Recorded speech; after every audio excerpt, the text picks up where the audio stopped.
Okay, so now we see this, take an example, x square plus 3x minus 10.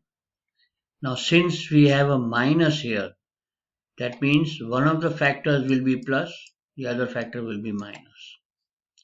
And we have a plus in the middle, the mid term has a plus. So we know that the bigger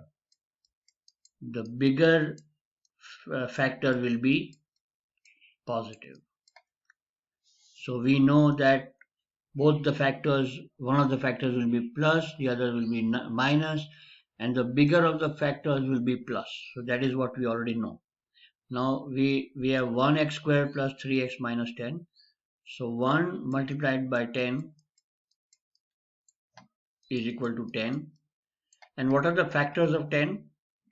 The factors of 10 is 1 multiplied by 10, or say 2 multiplied by 5.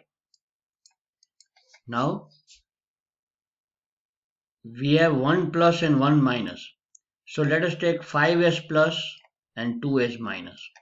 So plus 5 and plus minus 2, which will give you 3. That is exactly what we want, plus 3.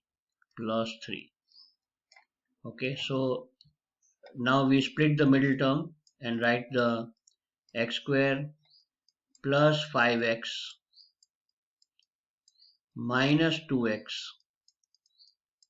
minus 10. We pair them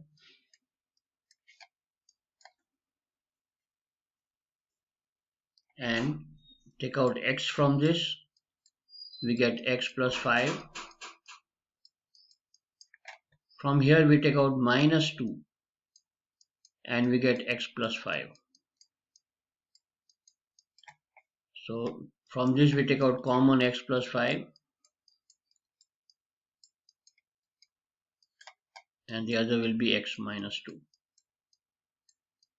So this will be the factors of x square plus 3x minus 10.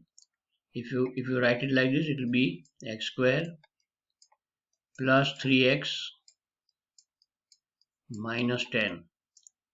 For this polynomial, the factors are x plus 5 and x minus 2. If you multiply this and this, you will get this. So this is the factors.